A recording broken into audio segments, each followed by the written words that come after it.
Morning, everybody. It's me. I'm back. It's Robert Phoenix with your Astro Weather for February 24th, 2023. Another day in God's neighborhood. How is everyone? Headed into the weekend. And we have a nice Taurus moon.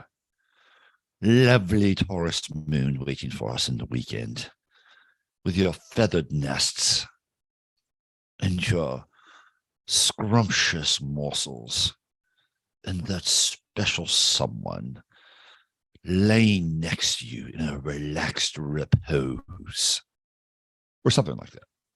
I hope everybody's having a good morning, a good day, good evening, wherever you are. And just rolling with the energies. If you don't roll with the energies, they're going to roll you. So what do we have today? Oh, out of sequence. Out of sequence. That's actually our star of the day, which we will discuss, not at great length, but as great a depth as possible in the limited amount of time that we have. So there we are right now. Everybody was remarking how beautiful the moon and Venus and Jupiter are just hanging there in the sky. Really cool. And I think the thing that made them, I tried to get a picture, but the camera on my phone, it didn't do a great job. I did capture it, but it was like, the thing that really made it stand out was the lack of stars around these three luminaries. It was like they were just, out there bold and naked. And yeah, it was a good view, really, really good view. And very inspirational in a lot of ways, because whatever you think of that space, it does qualify as nature. So when you go out into the night and you peer up at the night sky, you are participating in nature, in the airy part of nature. So let's get into what's going on today astrologically. The sun is separating, getting further out again from that conjunction with Saturn. However, now the sun has connected up with the moon, at least in the early part of the day. By the time we get into this evening, the moon will be separating a bit more from the sun, but we'll still have the sun moon sextile as we move through the day, which is good. I mean, I love the Taurus moon. It's grounded, it's earthy, and now there's a sense of feeling more connected versus just kind of floating out here in this existential space, separating away from the dominant paradigm and the dominant culture. I don't know where people are with their gardens or planting. We certainly seem to be having an early spring. We were in the 80s this week. So you may want to consult the Farmer's Almanac, but is this a good weekend with the sun moon sextile to do some planting? I mean, it depends on what part of the world you're in. Here in Texas, I might even consider it because, last year I waited too long, and I still have not really fully integrated my Californian kind of rhythms with the biosphere here in Texas. You start too late in Texas. Your plants, your seeds, your seedlings, they're going to get fried. They're just going to get fried. So maybe this is a weekend where you can look at getting some planting in. I mean, if not, it could be a great weekend to just get out into your garden and start preparing things. And the moon in Taurus, it's not new. It's not a new moon, but it's still fresh enough in the cycle where there is some new moon-like qualities to it. And especially at this position where you could look at your soil and address your soil and remediate your soil. So if you're looking for something to do this weekend and you want to get your hands dirty, I think this is a good weekend to do that. There's a practical application for the moon in Taurus. The other part that is perhaps a bit less practical in some ways is to get into the realm of the senses a little bit. Tonight would be a good night for a good meal, whatever a good meal is for you. And everybody has a different version of that. But, and I wouldn't do it alone. We have Venus coming in and in that 5-degree orb with Jupiter. And that really promotes connection, relating. In Aries, you're always going to get high spirits in Aries. The only downside is you'll have a lot of people talking and not a lot of people listening. I'm only half kidding here, but there is some good social energy. And as we move into the weekend and Venus gets closer into that orb with Jupiter, by the time we hit Sunday, it's kind of juicy, right? It's kind of a juicy Venus Jupiter conjunction. And even as we move through the next week to 10 days, even as Venus begins to conjunct and separate from Jupiter, that's a lot of passion. That is a lot of passion. And that Venus Jupiter conjunction is going to look really interesting in the sky. We'll talk more about that as it gets closer. So yeah, there's good social energy, but who's going to get the words in? Everybody's going to be talking. What else do we have? We have Saturn 28. And what's interesting about Saturn here is that we do have a sextile going on. It's brief with the moon. So that's pretty good, right? Even though Saturn is in Aquarius, by degree, it's in sextile. So, that's an interesting sextile, especially because we're dealing with planets that have very different applications and descriptors that are associated with it. So there is kind of I wouldn't say a lack of formality, but there is less formality today. I guess it's Casual Friday, right? Do they still do that? Or are we just always casual now at the workplace? If you have some unresolved issues with your family and your parents, and you don't want to resolve them head on, this is actually a good weekend to do that. Just again, I'm going to bring it back to the Taurus moon and the family meal. If you want to sit down and, again, in the spirit of Taurus, break bread. This is a good weekend to do that. I like this this sextile. It only sticks around for tonight. So if you can manage that tonight, that would be great. That'd be totally great. We still have that Mercury-Mars trine, which I talked about yesterday, and everything's very fast, looking to innovate and do something different. You know what I did yesterday? Different. I got a haircut.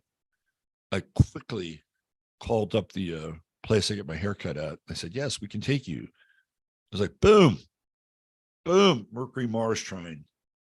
And, whenever I go to the place I get my haircut, I get a little local gossip from the gals. And I just found out that they're having this major mobilization for the eclipse in October and in April.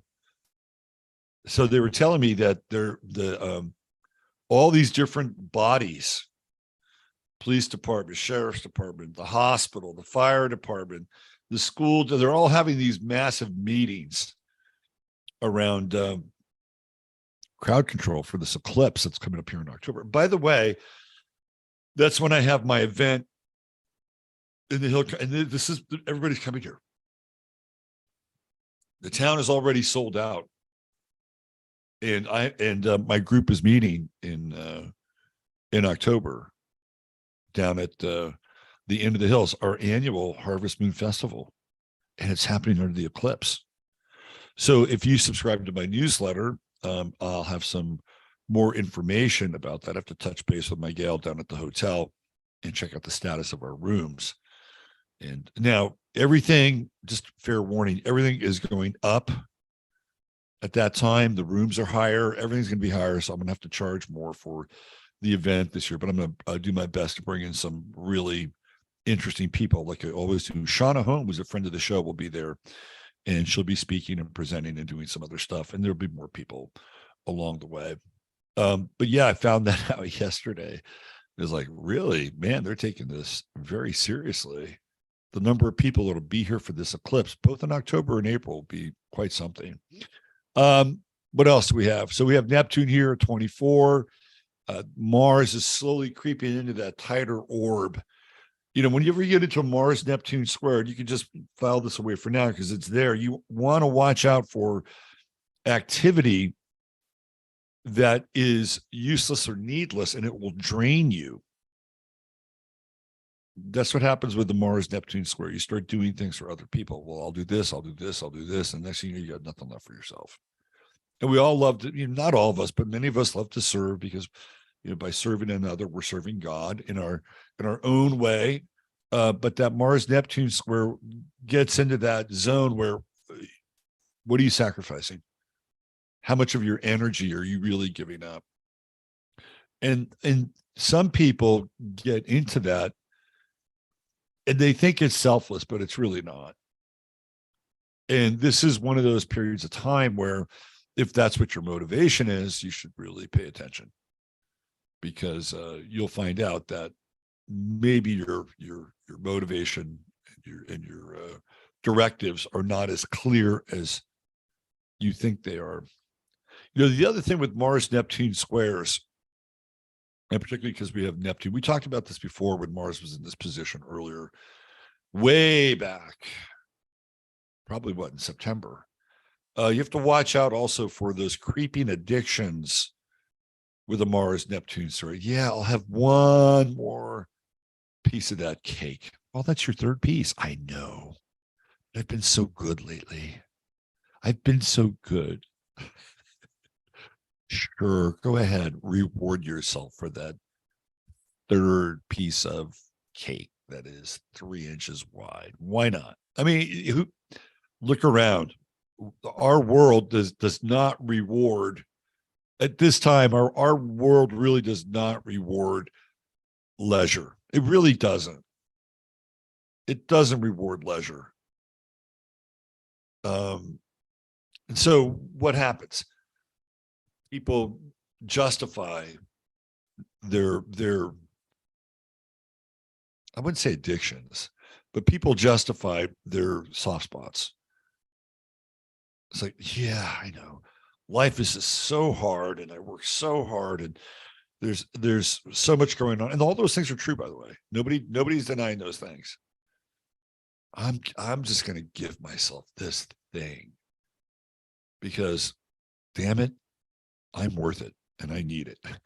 There's a lot of justification. Just be careful with that Mars Neptune square, because you can overdo it a bit. And even if you're really conscious and aware, it can still happen.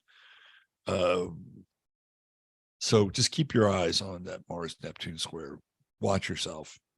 What is the upside of a Mars Neptune square? Well, it can force you to be creative. It can force. So if you are trying to self-soothe or self-medicate, maybe you want to get some CBD. Think outside the box. Just saying. Let's see. What else do we have? So we have that Mercury Mars trine acting on instinct. Mercury square Uranus, bringing things up that other people don't want to hear. That's another part of it. And really clashing with the commonly held narrative. So we can zoom in on East Palestine and Pete Buttigieg on the ground and people questioning things about his involvement, whether it was soon enough, whether it's going to be effective enough. So this is interesting energy, and remember, Fridays, they always release news bombs on Friday. And with a Mercury Uranus square, I don't think this Friday would be any different. We have the moon really moving into the nodal position as well. So this is an interesting Friday and Saturday. You want to be able to kind of lean into that and find something that's comfortable, find something that allows you to recharge. I'm gonna advocate the garden experience, or nature in general. But with the Mars Neptune square, there's that temptation to just slide away. And then next thing you know, you're like, shit, I shouldn't have done that. I shouldn't have. Well, if you do it, let yourself off the hook a little bit. In most cases, there are far worse things than slipping. Okay, let's talk about the star of the day.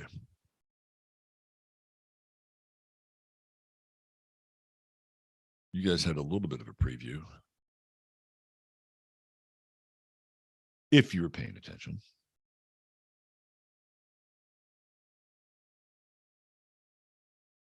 Today's star of the day brought to you by RobertPhoenix.com, your one-stop shop for all services astrological and more. Steve Jobs. There he is. The formidable Steve. You can tell he's wearing a black t-shirt right there. That's all he owned was black t-shirts. Death is very likely the single best invention of life. It is life's change agent. It clears out the old to make way for the new. Well, where does that come from in Steve Jobs' chart? Pluto. Right there, 12th house. Steve Jobs has a difficult chart. But his life, the fingerprints of his life are all over this chart. Where do I start? First of all, let's go to the ascendant. Virgo, he is that Virgo rising archetype. He's meticulous.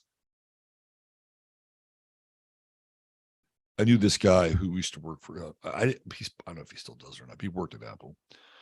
And he was an engineer at Apple.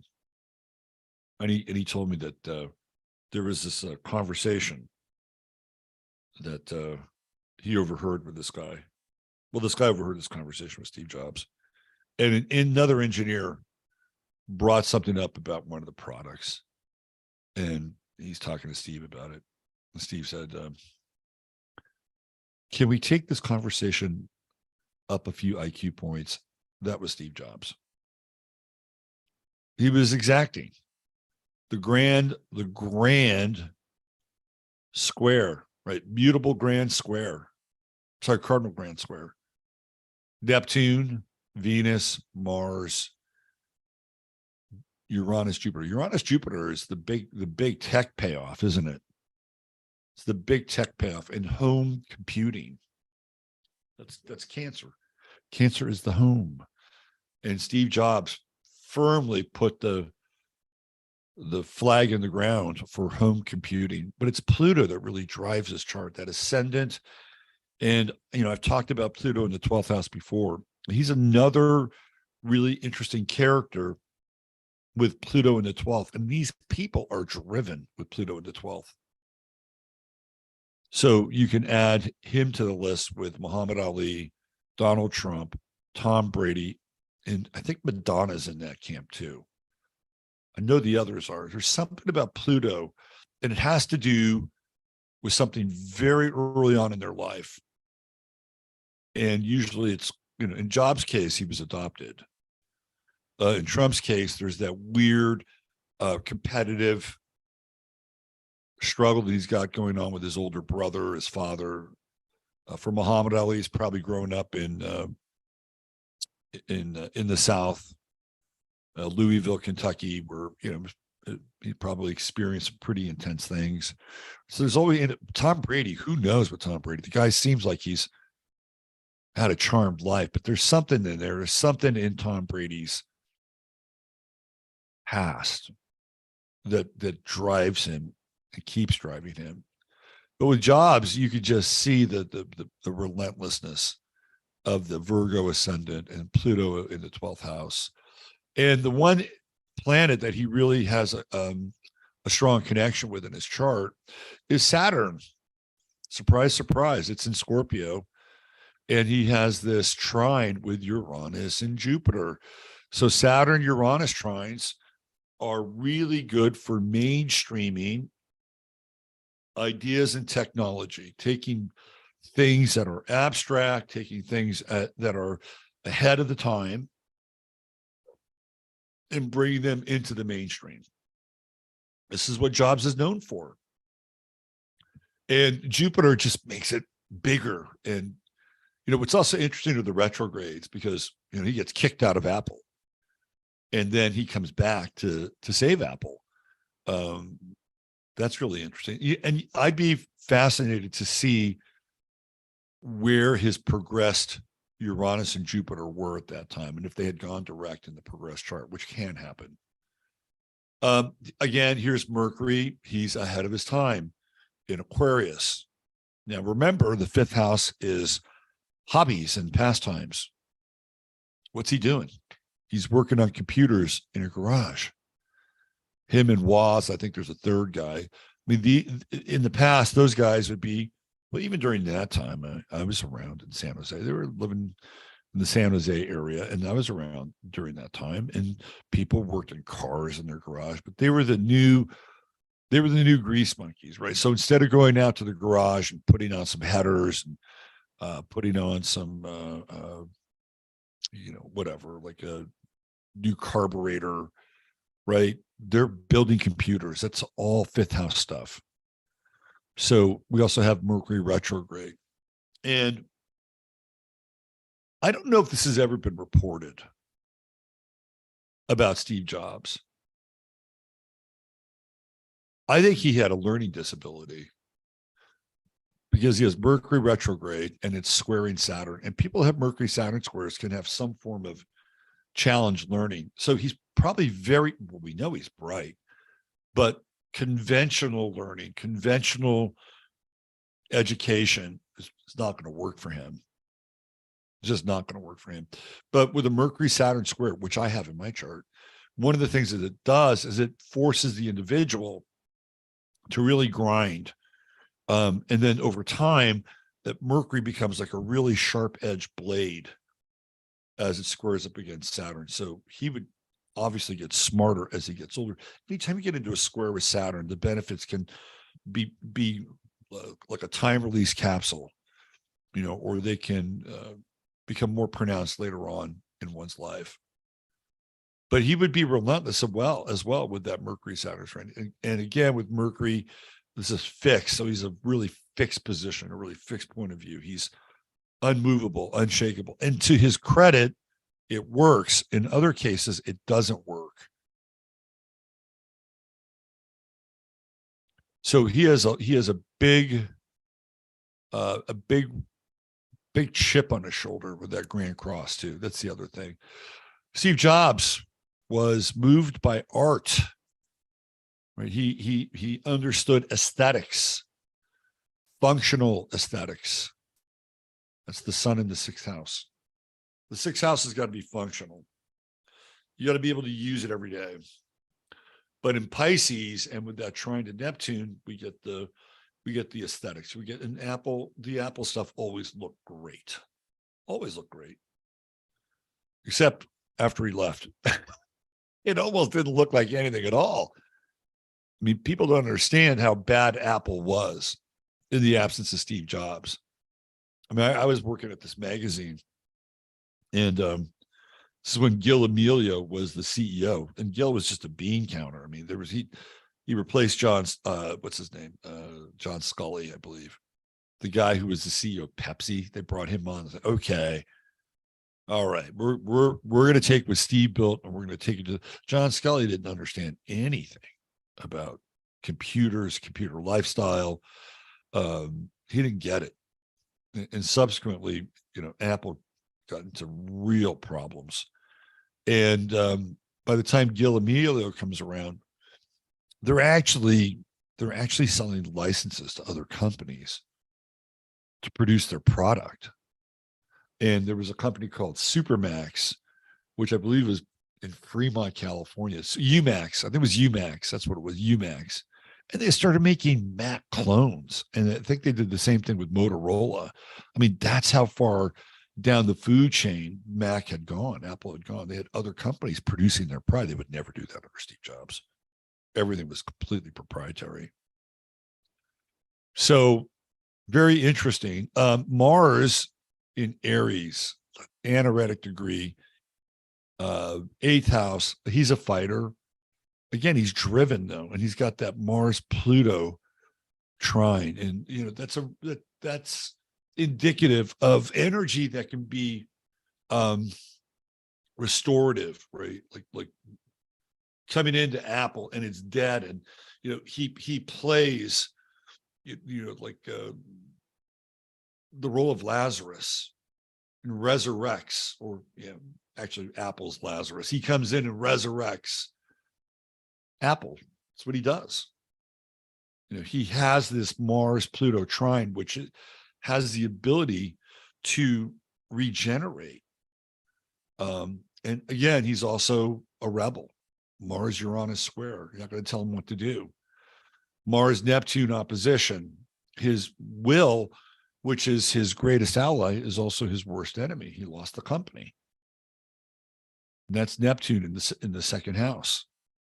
Is drained right out of him. So this is an interesting little side road on Neptune in the second house.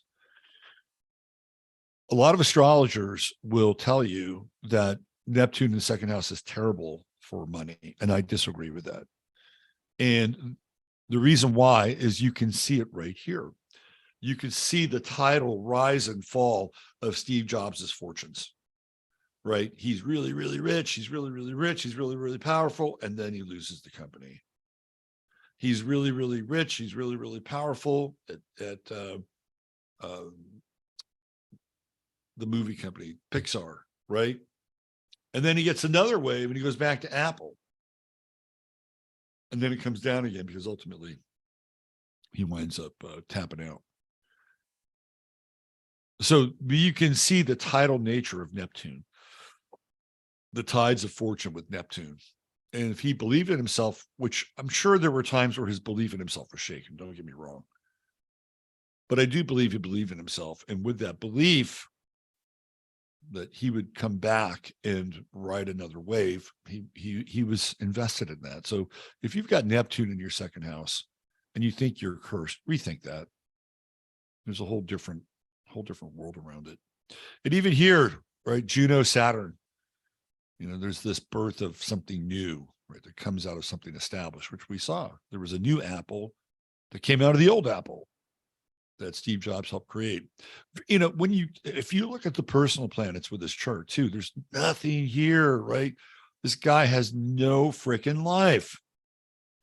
He's got that sun trying to Neptune, and what he's got a conjunction here. What is that? What was that conjunction? Let's see, what do we got? No, that's not even a conjunction. He's got a square with Venus and Saturn. Is that right? Oh, Mercury, Saturn. That's the Mercury, Saturn. I'm sorry, my eyes are still. By the time we get to Venus, we start to see some of the interactivity of his chart. So everything from Venus outward begins to interact with other luminaries. But his identity, his feelings, and his thoughts and ability to communicate, kind of a wasteland in a lot of ways. And there are these minor aspects, you know, in the absence of major aspects, minor aspects become major. Maybe we'll do that on Sunday night. Maybe we'll have a little discussion about that on Sunday night. Anyway, riding a little long today, but it is the weekend. So I did need to get in at least 2 days worth of Astro Weather. I think the moon will be in Gemini on Sunday, which means it's going to be moving to square with the sun. That'll be an interesting Sunday. Very, very interesting. The moon in Gemini is kind of meddling in a lot of ways. And if you have the moon in Gemini, this is no aspersion, Cassie, no aspersion upon you, but it can be a little meddling. You know, it's always kind of changing things up on the emotional plane and squaring that passive sun in Pisces, your peace can be disturbed. Let's put it that way. Your peace can be disturbed, and maybe it's your family, maybe it's your neighbors, maybe it's the gossip in your neighborhood. Don't let it get you down. All right. Keep your eye on the news breaks today, because we know on Friday they drop news bombs, and we do have that Mercury square going on with Uranus, which could provide some shocking information, perhaps explosive information as well. All right, that's it. This has been your Astro Weather. I'm Robert Phoenix. Meet me back here at 12 noon today, Central Standard Time. And we're going to have Russ Winter on. He's here on the first, last Friday of every month. And we're going to go back in time, and we're going to revisit the Dreyfus affair, which honestly, I didn't know a whole lot about, and I've been studying up on it. And it's kind of a big deal.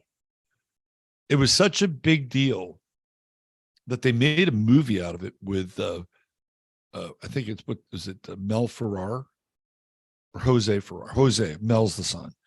Jose Ferrar. And I was starting to watch it today as I was preparing for the show.